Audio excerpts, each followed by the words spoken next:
بسم اللہ الرحمن الرحیم۔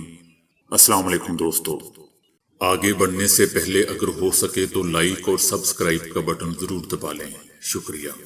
حجاج بن یوسف ثقفی طائف کے ایک انتہائی غریب گھرانے میں پیدا ہوا۔ تاریخ پیدائش کے بارے میں تاریخ تو خاموش ہے، اس لیے یہ نہیں کہا جا سکتا کہ وہ کس سن ہجری میں پیدا ہوا، البتہ اندازے کے مطابق اس کی پیدائش غالباً 43 یا 44 ہجری میں ہوئی۔ بعض روایات سے پتہ چلتا ہے کہ جب حجاج بن یوسف پیدا ہوا تو اس نے اپنی ماں کا دودھ پینے سے انکار کر دیا، جس سے خاندان کے لوگ بڑے پریشان ہوئے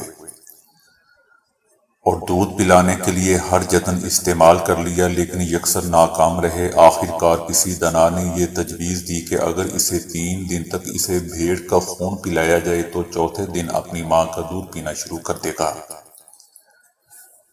چنانچہ ایسا ہی کیا گیا۔ چونکہ خون اس کی گھٹی میں پڑ گیا تھا، اس لیے اسے قتل و غارت سے کبھی بھی گریز نہ کیا، اور بقول اس کے کہ خون بہانے اور سفاکانہ افعال کا ارتکاب کرنے میں مجھے وہ لذت ملتی ہے جسے صرف میں ہی محسوس کر سکتا ہوں۔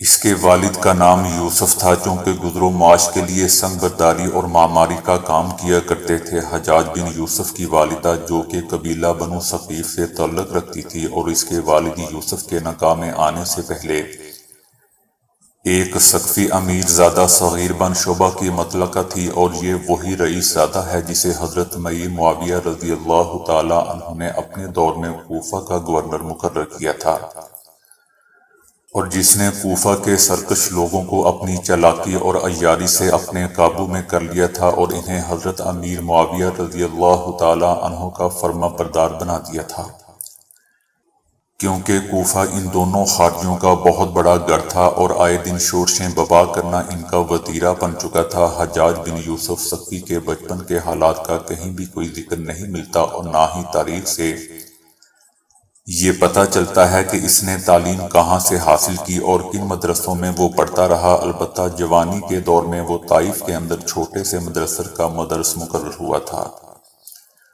اور بچوں کو پڑھایا کرتا تھا۔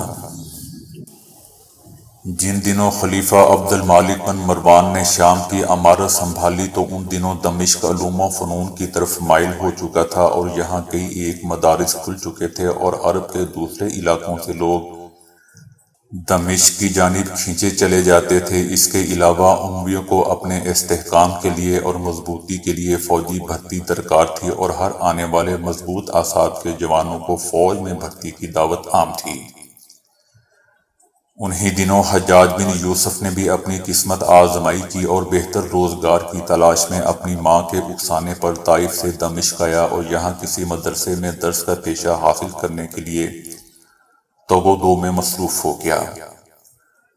مدرس کی بجائے خلیفہ عبد المالک بن مروان کے وزیر روح بن زدپا کے فوجی دستے میں بطور سپاہی بھرتی ہو گیا۔ ان دنوں خلیفہ عبد المالک کو اپنے لشکر کے نظم و ضبط کی درستگی اور جانچ پڑتال کے لیے کسی ایسے شخص کی تلاش ہوئی جو کہ اپنا کام بآحسن اور خوبی سے انجام دے سکے اور بہترین منظم ثابت ہو۔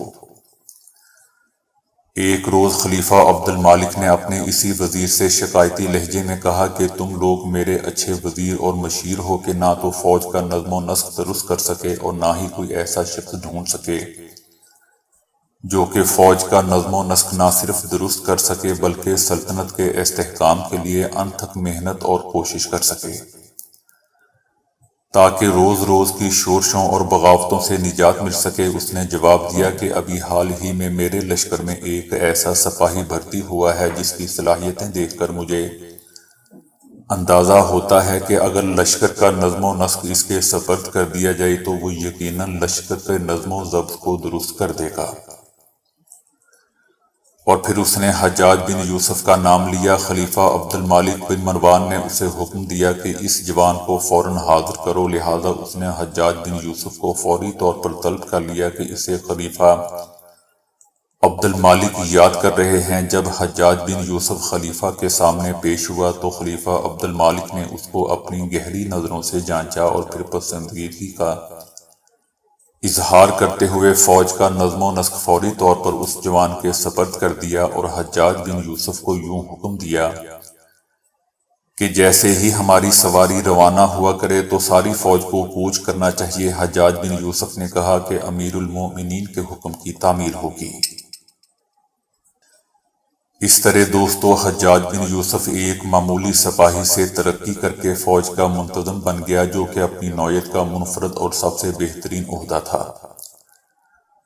حسن اتفاق سے اس روز خلیفہ عبد المالک کی سواری کی فوری روانگی کا حکم نافذ ہوا اور ان کی سواری تیاری روانگی میں مصروف ہوئی۔ حجاج تمام لشکر میں بذات خود یہ اعلان کرتا رہا کہ امیر المومنین کی سواری کے ساتھ ہر لشکری کو سوار ہونا چاہیے، اور ابھی وہ فوج میں گھوم کر یہ اعلان کر ہی رہا تھا اور فوجیوں کو فوری تیار ہونے کا حکم دے رہا تھا کہ اس نے دیکھا کہ میر روح اللہ وزیر کا عملہ بے حد سست روی کا مظاہرہ کر رہا ہے۔ اس نے عملے کے کچھ لشکریوں کو سوئے ہوئے پایا اور کچھ کو کھانا پکانے میں مصروف پایا۔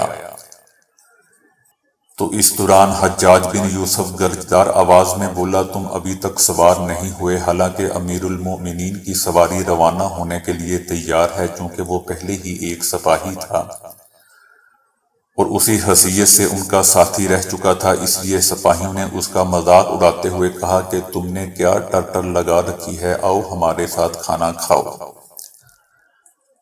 ابھی ان لوگوں کی بات پوری بھی نہ ہوئی تھی کہ حجاج بن یوسف یکدم اچھلا اور آؤ دیکھا نہ تاؤ، اور ہر ایک کی پیٹھ پر کوڑے برسانے شروع کر دیے۔ لشکریوں میں بھگدڑ مچ گئی اور حجاج نے صرف اسی پر اکتفا نہ کیا بلکہ وزیر اور ان کے رفیقوں کے خیموں کو آگ لگا دی۔ جب وزیر میر روح اللہ اپنے عملے میں واپس آیا تو خیموں اور عملے کی حالت بیزار دیکھ کر رو پڑا۔ اس نے فوری طور پر خلیفہ عبد المالک سے جا کر حجاج بن یوسف کی شکایت کی، اور اس پر خلیفہ نے حجاج بن یوسف کو بلا کر پوچھا کہ تم نے ایسا کیوں کیا اور یہ کیا کیا ہے؟ حجاج بن یوسف نے صاف انکاری لہجے میں کہا کہ میں نے تو خود بھی نہیں کیا۔ خلیفہ نے پوچھا کہ اگر تو نے لوگوں کو کوڑے نہیں مارے تھے اور ان کے خیموں کو آگ نہیں لگائی تھی تو پھر ان آدمیوں کے ساتھ یہ سلوک کس نے کیا؟ حجاج بن یوسف نے جواب دیا کہ امیر المومنین آپ نے۔ خلیفہ عبد المالک نے اس جابیہ لہجے میں پوچھا کہ کیا میں نے؟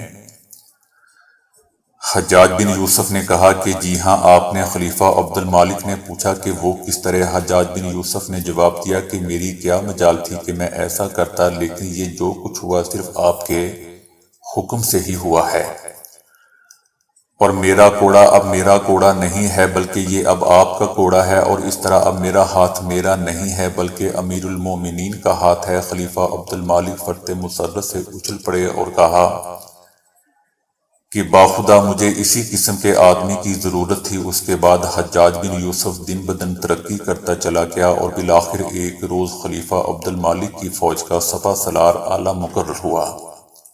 تو دوستو ابھی کے لیے اتنا ہی۔ ویڈیو کو لائک اور شیئر کرنے کا بہت بہت شکریہ۔